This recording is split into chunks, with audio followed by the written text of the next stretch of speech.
دنیا داروں کی غلامی سے آزاد ہونا، حکمرانوں کی غلامی سے آزاد ہونا، فاسقوں اور فاجروں کی غلامی سے آزاد ہونا عزت کی بات ہے، شرف کی بات ہے۔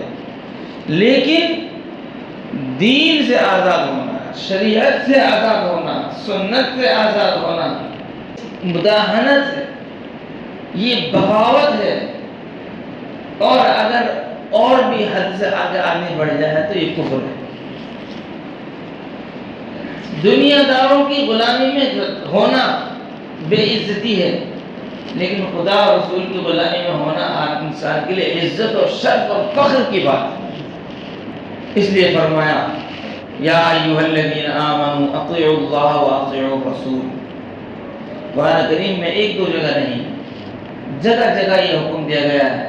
کہیں فرمایا یا ایھا الذین آمنوا اطیعوا اللہ واطیعوا الرسول ولا تبطلوا اعمالکم، اے ایمان والو اللہ کی اطاعت کرو، رسول اللہ صلی اللہ علیہ وسلم کی اطاعت کرو، اور اپنے اعمال کو باطل اکارت مت کرو۔ کئی فرمایا یا ایھا الذین آمنوا اطیعوا اللہ واطیعوا الرسول واولی الامر منکم، اے ایمان والو اللہ کی اطاعت کرو، اس کے رسول کی اطاعت کرو، اور علماء و فقہا کی اطاعت کرو۔ کہیں فرمایا واطیعوا اللہ واطیعوا الرسول، اللہ کی اطاعت کرو، رسول کی اطاعت کرو۔ کہیں فرمایا من یطع اللہ ورسولہ فقد فاز فوزا عظیما، جس نے اللہ کی اطاعت کری، اس کے رسول کی اطاعت کری، وہ کامیاب ہو گیا، اور بڑی کامیابی اس نے حاصل کری۔ ایک دو جگہ نہیں، یہ الفاظ قرآن پاک میں بہت جگہ پر آئے ہیں۔ حدیث پاک میں اللہ کے نبی صلی اللہ علیہ وسلم فرمایا کل امتی یدخلون الجنہ الا من ابا، کسی روایت میں الا من یابا، کہ میرا ہر امتی جنت میں داخل ہوگا سوائے اس کے جو جنت میں داخل ہونے سے انکار ہی کرتے ہیں۔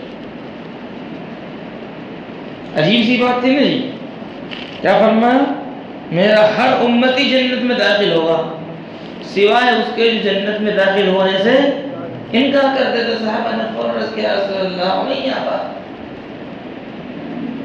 جنت میں داخل ہونے سے کون انکار کر سکتا ہے؟ جنت میں داخل ہونے سے انکار کیسے کرے گا انسان؟ فرمایا من اطاعنی دخل الجنہ ومن عصانی فقد ابا، جس نے میری اطاعت کی وہ جنت میں داخل ہوگا، اور جس نے میری اطاعت سے روگردانی کی اس نے جنت میں داخل ہونے سے انکار کر دیا۔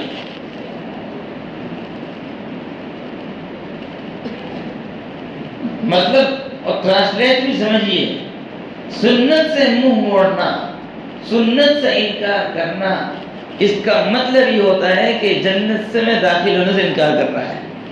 اس لیے اللہ کے صلی اللہ علیہ وسلم نے یہ ڈیفینیشن بتلائی ہے اس کی۔ فرمایا کل امتی یدخلون الجنہ، میرا ہر امتی جنت میں داخل ہوگا الا من ابا، جس نے سوائے اس کے جس نے انکار کر دیا۔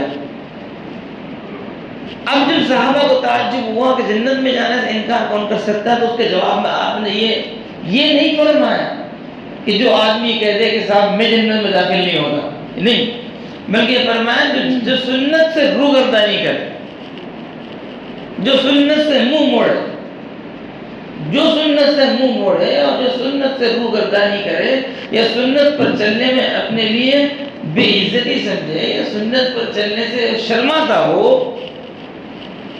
تو اس کا مطلب یہی ہے کہ جنت میں داخل ہونے سے انکار کرتا ہے۔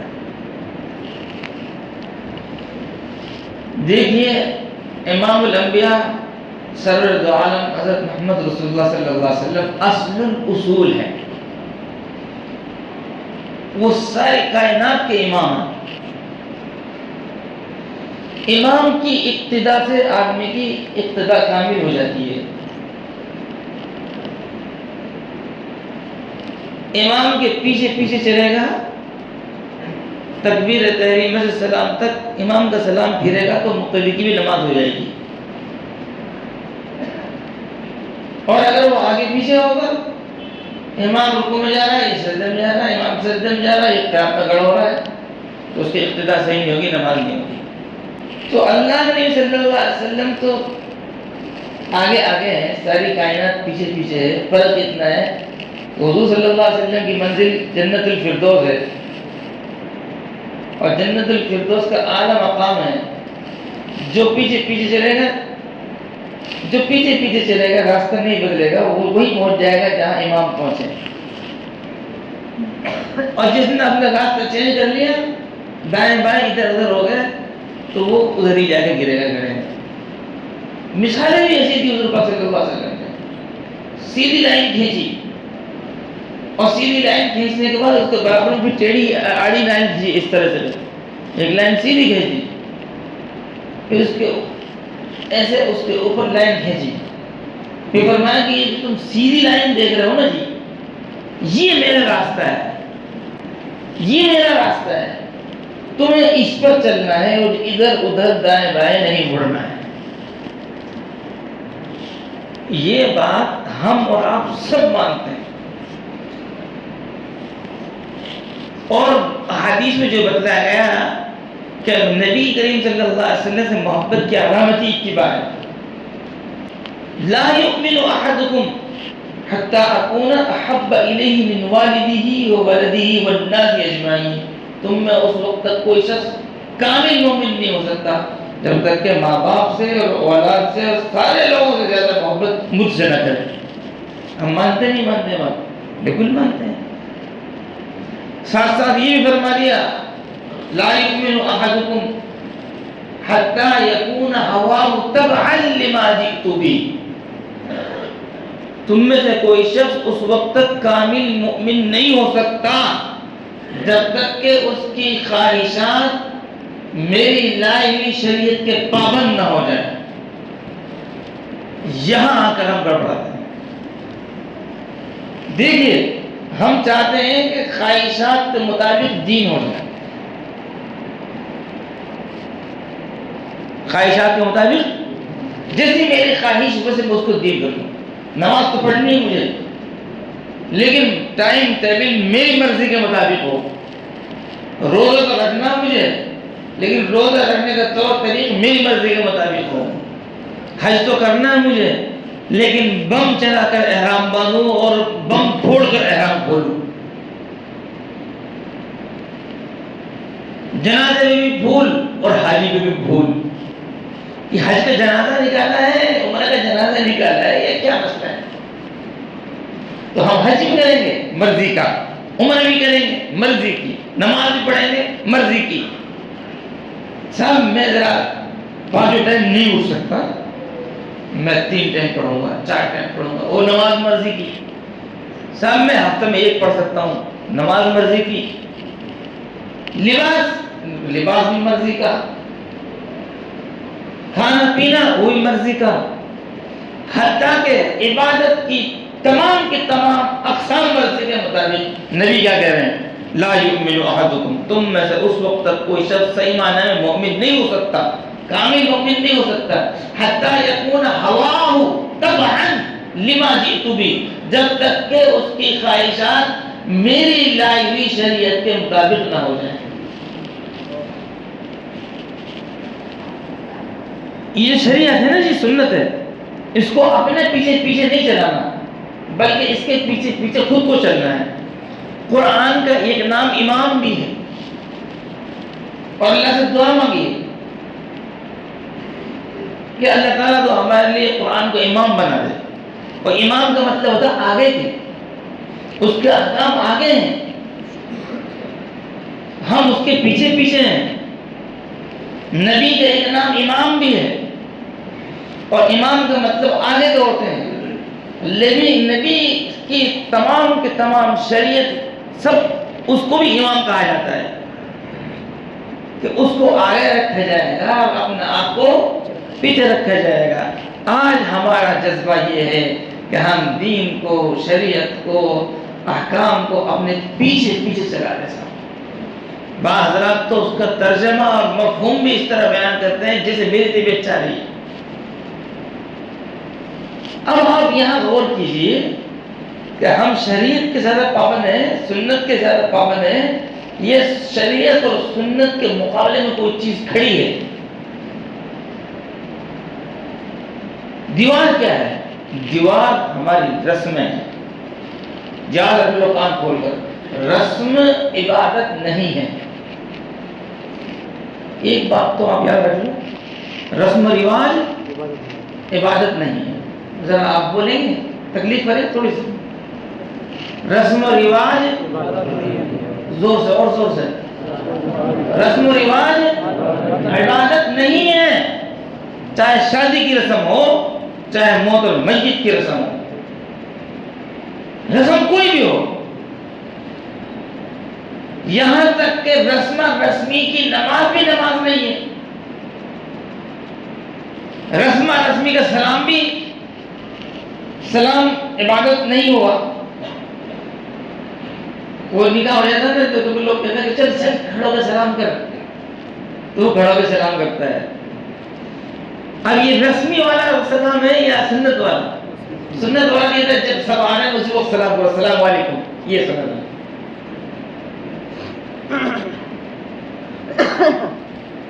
یہ ٹوپی ہم نے آپ نے اوڑھی ہوئی ہے سنت سمجھ کر، اور صحرا جو ہم نے اوڑھا ہوا ہے وہ سنت سمجھ کر ہے کہ رسم سمجھ کر؟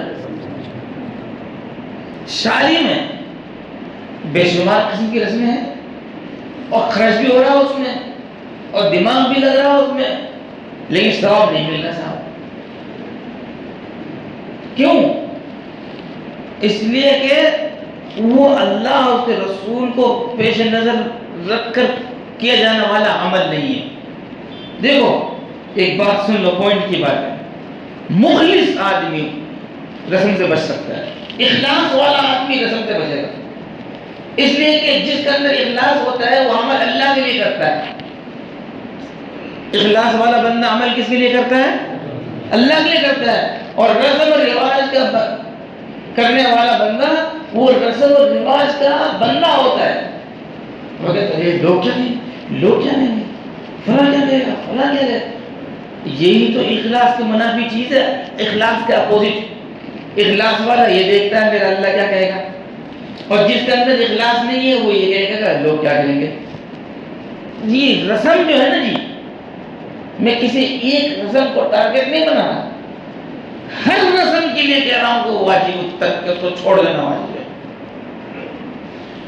اور بہت بڑی گمراہی، بدعقیدگی، جہالت یہ ہے کہ لوگ رسموں پر ثواب کی امید رکھتے ہیں. رسم کریں، رسم رواج، اور جو اللہ قبول فرما. علماء نے لکھا ہے، مشائخ نے کتابوں میں یہ بات لکھی ہے کہ بعض نیکیاں جو لوگوں کے نظروں میں نیکیاں ہیں اللہ کے نزدیک گناہوں سے بھی زیادہ غضب والی ہیں. اب اس کو سمجھنے کے لیے تھوڑا سا بھیجا چاہیے آپ. اب جن جن حضرات نے بادام کھائے وہ سمجھیں گے. یہ کہ سمجھ میں نہیں آئے وہ اپنا سر پھوڑنا، مجھے کچھ مت کہنا.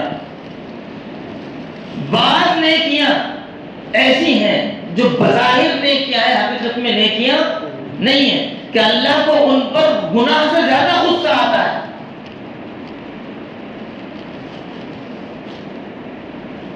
سمجھتے رہنا، اس کو سمجھنے کی کوشش کرنا.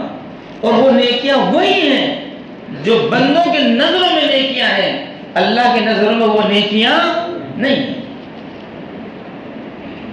وَهُمْ يَحْسَبُونَ أَنَّهُمْ يُحْسِنُونَ صُنْعًا. جہنمیوں کی ایک عادت یہ بھی ہے، وہ جو بھی کچھ کرتے ہیں وہ اپنی نظروں میں اس کو اچھا سمجھتے ہیں کہ یہ اچھا عمل ہے.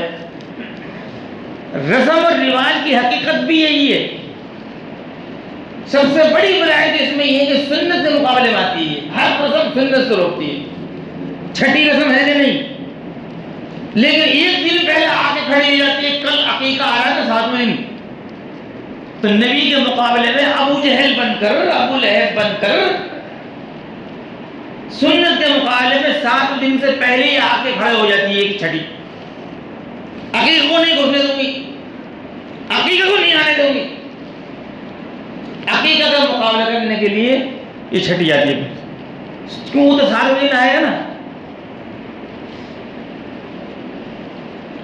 تو مقابلہ ہے سنت سے رسم کا. رسم کوئی چھوٹی موٹی چیز نہیں ہے. یہ آج کے دور میں وہ اصلی ابو جہل تو جہنم رسید ہو چکا, لیکن ابو جہلیت تو زندہ ہے, ستیزہ کار رہا ہے ابسطہ امروز, چراغ گفتگوی شرار ابو لہبی. ابو لہب کی خصلت تو ہے, ابو جہل کی خصلت تو ہے آج بھی. وہ 7ویں دن سنت آئے گی عقیقہ کی, اس سے پہلے ایک دن آ کے کھڑے ہو جاتی ہے کفر کا جھنڈا لے کر کہ سنت کو نہیں گھٹنے دوں گی چھٹے کرنا.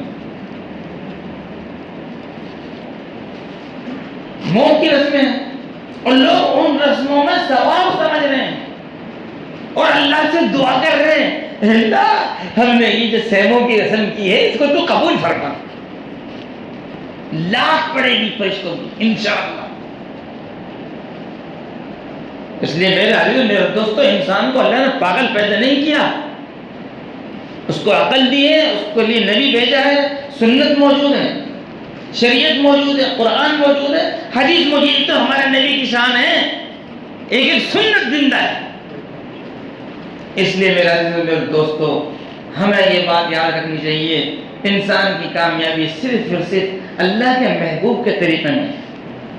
جس راستے سے اللہ کے نبی تشریف لے گئے, جس راستے پر شاہراہ پر اللہ کا نبی قدم پڑے, جو کام جس طریقے پر اللہ کے نبی نے کیا ہے, اللہ کو وہ کام اسی طریقے سے پسند ہے کہ میرے محبوب نے یہ کام ایسا کیا ہے, تم نقل کرو میرے محبوب کی, جیسے میرے محبوب نے کیا تم اس کو ایسا ہی کرو. ہم اگر اللہ کے محبوب کے طریقے سے الگ ہٹ کر کوئی بھی کام کتنے ہی عمدہ طریقے سے کریں, اللہ کو پسند نہیں آئے گا. اللہ کو اپنے محبوب کا طریقہ پسند ہے. صاحب 100 کا نوٹ نیا چلا دیا, ساری دنیا گالی دے رہی ہے, پرانا نوٹ کتنا اچھا تھا, کتنا مضبوط تھا, جیب میں رکھ کر بھول جائے آدمی, کپڑے دھل جائے تب بھی صحیح تھا. اور یہ کتنا غلط کاغذ لگا دیا, اور اگر کپڑے دھل گئے تو نوٹ بھی گیا گیا, لیکن پھر بھی چل رہا ہے صاحب. کیوں؟ گورنر کے دستخط ہیں, اتھارٹی ہے اس کے پاس. آپ اس سے عمدہ, اس سے بہتر کاغذ اور اس سے بہترین ڈیزائن نکال کر آپ اس پہ نمبر ڈال کر 100 کا, 500 کا, 1000 کا, 2000 کا مارکیٹ میں جاؤ, بینک میں جاؤ, کوئی قبول نہیں کرے گا. آپ لاکھ کہیے اس کا کاغذ, میرے نوٹ کا کاغذ تمہارا نوٹ سے 1000 درجہ اچھا ہے, اس کا ڈیزائن اور اس کی رنگت, اس کی بناوٹ 1000 درجہ اچھی ہے, اور میں نے اس میں عطر بھی لگایا ہوا ہے, گلاب کے پھول لہرایا ہوا ہے. قبول ہو جائے گا؟ نہیں ہو. کیوں؟ گورنر کا دستخط نہیں ہے, بینک کے اٹھوتے نہیں ہے. اسی طریقے سے میرے دوستو سنت کے مقابلے میں کتنا ہی خرچ کر لو, سنت کے مقابلے میں رسم اور رواج کو کتنا ہی آپ سجا دو, اور سنت کے مقابلے میں کتنی اہمیت دے دو اور کتنا ہی حمایت لے آؤ کہ سنت کی طرف 2 بندے کھڑے ہیں اور جناب رسم کی طرف 100 بندے کھڑے ہیں, پوری دنیا کھڑی کر لو کہ صاحب ہمارے ساتھ 2000 آدمی ہیں, رسم رواج والے کتنے لوگ سب ہیں, اور سنت والے لوگ 2, تب بھی یہ 2 بھاری ہیں ان 100 پر. اس لیے ان کے پاس نبی کا طریقہ ہے, اللہ کے محبوب کا طریقہ ہے, مقبول طریقہ ہے, سنت طریقہ ہے, شریعت کا طریقہ ہے. تو ہمیں اپنے دل میں یہ بات بٹھانی پڑے گی, یہ سوچنا پڑے گا اندھیر نگری میں زندگی نہیں گزارنی, کامیابی صرف اور صرف سنت میں ہے. جو اللہ نے قرآن میں کہہ دیا وَمَن يُطِعِ اللَّهَ وَرَسُولَهُ فَقَدْ فَازَ فَوْزًا عَظِيمًا, جو اللہ کی اطاعت کرے, جو رسول اللہ کی اطاعت کرے, کامیابی اسی کو حاصل ہوگی. فَقَدْ فَازَ, وہ شخص کامیاب ہو گیا, فَوْزًا عَظِيمًا, بڑی کامیابی اس کو ملی. اللہ مجھے بھی اور آپ کو بھی شریعت اور سنت کا پابند ہو کر اور رسول اللہ صلی اللہ علیہ وسلم کے غلام بن کر زندگی گزارنے کی توفیق عطا فرمائے. وآخر دعوانا الحمدللہ رب العالمین.